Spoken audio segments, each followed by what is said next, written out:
जय हिंद फ्रेंड्स। तो स्वागत है आपका इस यूपी बोर्ड के Hindi medium channel SP smart classes में।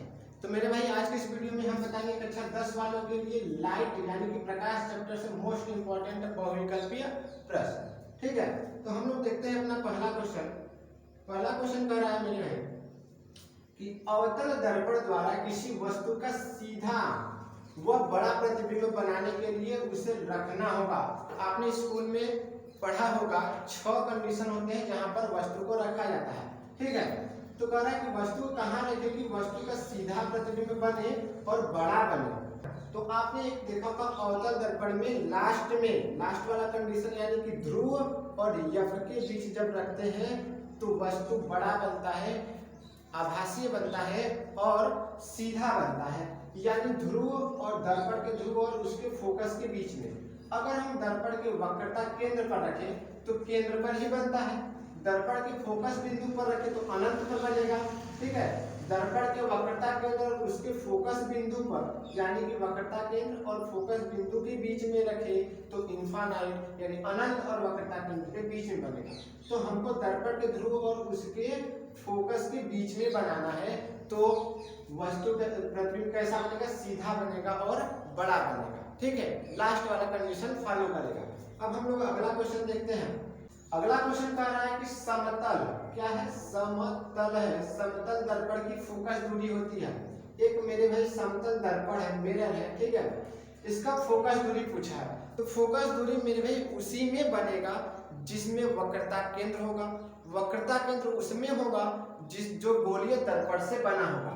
तो गोलीय दर्पण नहीं समतल दर्पण है तो इसका फोकस दूरी क्या होगा, अनंत होगा, इनफाइनाइट होगा।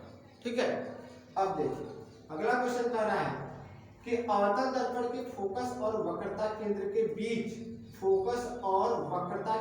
बीच स्थित वस्तु का प्रतिबिंब बनेगा। मेरे भाई यहाँ से 100% क्वेश्चन उठेगा। जो 6 कंडीशन होते हैं वस्तु को कहाँ रखने पर कहाँ प्रतिबिंब बनेगा वहां से क्वेश्चन उठेगा। तो कह रहा है फोकस और वक्रता केंद्र पर रखिए तो प्रतिबिंब कैसा बनना चाहिए। ठीक है, फोकस और वक्रता केंद्र पर रखना चाहिए तो उल्टा बनेगा, 100% उल्टा बनेगा। ठीक है, उल्टा अब किसमें होगा, 3 में दिया है ना। और आभासी तभी बनता है लास्ट वाला, लेकिन वहां पर वास्तविक बनेगा, वास्तविक 2 में रखा है। ठीक है, उल्टा वास्तविक बनेगा। अब देखते हैं मैटर कर रहा है छोटा और बड़ा वाला, छोटा और बड़ा वाला। ठीक है, तो अगर केंद्र पर रखें तो केंद्र का जो प्रतिबिंब बनता है वस्तु के बराबर होता है। केंद्र पे जो प्रतिबिंब बनेगा वस्तु के बराबर होगा। अगर हम वस्तु को आगे करें तो प्रतिबिंब पीछे बनेगा और बड़ा बनेगा। ठीक है, कैसा बनेगा, बड़ा बनेगा। यानी कि ऑप्शन नंबर बी जो है आपका राइट आंसर होगा। ठीक है, अभी हम लोग अगला क्वेश्चन देखते हैं। कह रहा है किसी अवतल दर्पण द्वारा आभासी सीधा तथा आवर्धित मतलब होता है मेरे भाई बड़ा। ठीक है, बड़ा प्रतिबिंब बनता है तो वस्तु की स्थिति कहाँ होनी चाहिए। तो मैंने बताया था कि लास्ट वाले में जो होता है अवतल दर्पण में कहा है। ठीक है, तो अगर हम ध्रुव P और F के बीच में रखते थे तो वस्तु कहाँ बनता था, दर्पण की कुछ साइड यानी कि आभासी बनता है। ठीक है, और सीधा बनता था और बड़ा बनता था। तो ध्रुव और फोकस के बीच जो होगा आपका राइट आंसर होगा। अगर हम फोकस और वक्रता केंद्र के बीच रखें तो कैसे बनेगा, वक्रता केंद्र पर रखेंगे तो वक्रता केंद्र पर ही बनेगा और वक्रता केंद्र के पीछे रखें। ठीक है, पीछे रखेंगे तो कहाँ बनेगा, यफ और केंद्र के बीच में बनेगा। ठीक है, अगला क्वेश्चन देखते हैं हम लोग। चलिए, फोकस दूरी और वक्रता त्रिज्या के बीच संबंध क्या होता है उसको बताना है। फोकस दूरी और वक्रता केंद्र के बीच संबंध देखिए, ये गोलीय दर्पण इसका कहीं ना कहीं केंद्र होगा, बीच में केंद्र होगा। इस केंद्र का इस ध्रुव P से जो आधा होता है मध्य बिंदु वही F कहलाता है। ठीक है, अब पूछा है कि F को क्या करें। देखिए त्रिज्या कहलाती है आपकी R कहलाती है। ठीक है, और यहाँ से यहाँ तक की दूरी स्मॉल f यानी फोकस दूरी कहलाती है। फोकस बिंदु ये हो गया, फोकस दूरी ये हो गया। ठीक है, अब कह रहा है कि F का मान अगर हमको निकालना होगा तो क्या करेंगे, ये जो R दिया है ना तो R को अगर हम आधा करेंगे तो क्या F निकलेगा, हाँ निकलेगा। F का आधा करेंगे तो आपका R जो है कि अगर हम R का आधा कर दें तो जो है F आपका निकल जाएगा। ठीक है, फार्मूला है, इसको याद कर लेना है। सातवां क्या कह रहा है कि एक अवतल दर्पण की वक्रता की त्रिज्या है 12 सेंटीमीटर है, तो इसकी फोकस दूरी क्या होगी। ठीक है, अवतल दर्पण की वक्रता त्रिज्या दे रखा है 12 सेंटीमीटर, अवतल दर्पण कहा है यानी कि त्रिज्या माइनस में होगा, और पूछ लिया है फोकस दूरी क्या होगा, F equal to question mark. तो मैंने अभी जस्ट फार्मूला बताया है कि F बराबर क्या होता है R/2। तो अगर हम F का मान निकालें तो R का मान दिया है 12, तो F का मान कितना है मेरे भाई, F का मान आया है -6 सेंटीमीटर। अब ये -6 है, आपको हम बता रहे हैं कि -6 सेंटीमीटर करके ऑप्शन में +6 भी दिया गया है। ठीक है, तो जो अवतल दर्पण होता है और यहाँ से वस्तु हमेशा किधर रखा जाता है, बाएं साइड रखा जाता है। तो आप लोगों ने मैथ में ग्राफ विधि पढ़ा होगा, उसमें बायां क्या होता है माइनस होता है और इस ध्रुव पे इस साइड क्या होता है प्लस होता है। तो वक्रता त्रिज्या जो होगी माइनस होगी, फोकस जो होगी माइनस होगी, वस्तु की दूरी जो होगी माइनस होगी। ठीक है, यानी कि आपका -6 राइट आंसर होगा। अब हम बात करते हैं अगले क्वेश्चन की। तो कह रहा है एक अवतल दर्पण की फोकस दूरी -10 सेंटीमीटर दे रखा है, तो दर्पण की वक्रता त्रिज्या होगी। लीजिए भाई, इसमें F दे रखा है -10 सेंटीमीटर, पूछ लिया है वक्रता त्रिज्या R का मान। तो हमने बताया था कि F equal to R/2, F का मान कितना दिया है -10 R/2।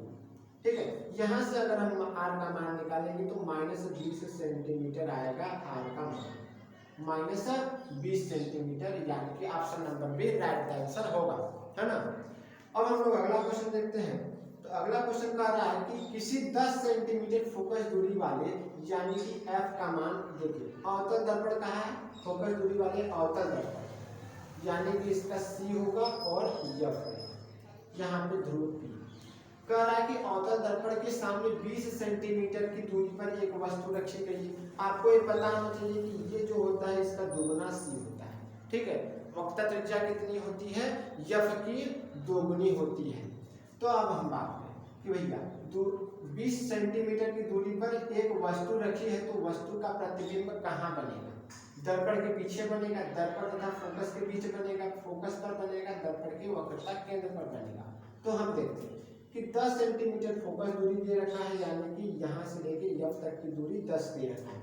फिर कह रहा है अवतल दर्पण के सामने 20 सेंटीमीटर की दूरी पर एक वस्तु रखी है, यानी जस्ट इसके दोगुने पर एक वस्तु रखी है, यानी कि C पर रखी है। फोकस दूरी का दोगुना क्या होता है, वक्रता केंद्र C होता है। फोकस दूरी आपका 10 सेंटीमीटर दिया है और वस्तु की दूरी 20 सेंटीमीटर दिया है, यानी कि वस्तु को वक्रता केंद्र पर रखा है ना। तो पूछ रहा है कि वस्तु का प्रतिबिंब कहाँ बनेगा। तो मेरे भाई जब वस्तु को वक्रता केंद्र पर रखते हैं तो प्रतिबिंब कहाँ बनता है, वक्रता केंद्र पर ही बनता है। ठीक है, वक्रता केंद्र पर ही बनता है। अगला क्वेश्चन क्या कर रहा है कि किसका दृष्टि क्षेत्र सबसे अधिक होता है ना। तो देखिए ट्रक और उत्तल दर्पण लगाते हैं, तो उत्तल दर्पण जो है आपका राइट आंसर होगा। इसका दृष्टि क्षेत्र सबसे अधिक होता है, फैला रहता है दृष्टि क्षेत्र को, इसीलिए ट्रक बस वाहनों में उत्तल दर्पण का प्रयोग करते हैं। अगले क्वेश्चन की बात करें तो कह रहा है दो माध्यमों के सीमा पृष्ठ पर एक प्रकाश, यानी कि आप लोगों ने देखा होगा सघन माध्यम विरल माध्यम, बट इसमें माध्यम का कोई बात नहीं है। कह रहा है कि एक प्रकाश ऊपर कोई माध्यम है, नीचे कोई माध्यम है। कह रहा है किरण प्रकाश लंबवत आपतित होती है तो अपवर्तन कोण होगा। लंबवत अगर हम किसी भी चीज को नाए तो वो सीधी निकल जाती है, बात को याद रखना है। लंबवत अगर हम किसी भी चीज को दो माध्यमों में नाएंगे तो सीधे निकल जाता है, यानी कि इनके बीच का कोण जो बनेगा 0 डिग्री बनेगा। ठीक है, कितना बनेगा 0 डिग्री, राइट आंसर आपका होगा। अगला क्वेश्चन की बात करें तो कह रहा है यदि आपतन कोण, देखिए आपतन कोण 42 डिग्री, ठीक है कितना है 42 डिग्री है। आपतन कोण आपको पता होना चाहिए कि ये होता है आपतन कोण 42 डिग्री आर कोण, तथा अपवर्तन कोण 30 डिग्री हो तो मेरे भाई अपवर्तन कोण घट के कितना हो गया है 30 डिग्री, यानी कि ये जो आपका होता है 30 डिग्री होता है। ध्यान देना ये वाला कोण आपतन नहीं होता, ये वाला कोण अपवर्तन नहीं होता। ठीक है, लंबवत से सटे हुए कोण को आपतन कोण और लंबवत से सटे हुए कोण को अपवर्तन कोण कहते हैं। ठीक है, तो अपवर्तित किरण विचलन कितना हुआ, यानी कि इसको आना चाहिए था 42 डिग्री पर, तो कितना घट गया भाई 42 से अगर हम 30 से घटाएंगे तो 12 डिग्री घट गया। कितना विचलित हो गया, 12 डिग्री विचलित हो गया। तो मेरे भाई ये रहा मेरे प्रकाश चैप्टर से महत्वपूर्ण मोस्ट इंपॉर्टेंट एमसीक्यू प्रश्न। तो मिलते हैं अपने नेक्स्ट वीडियो में, तब तक के लिए जय हिंद।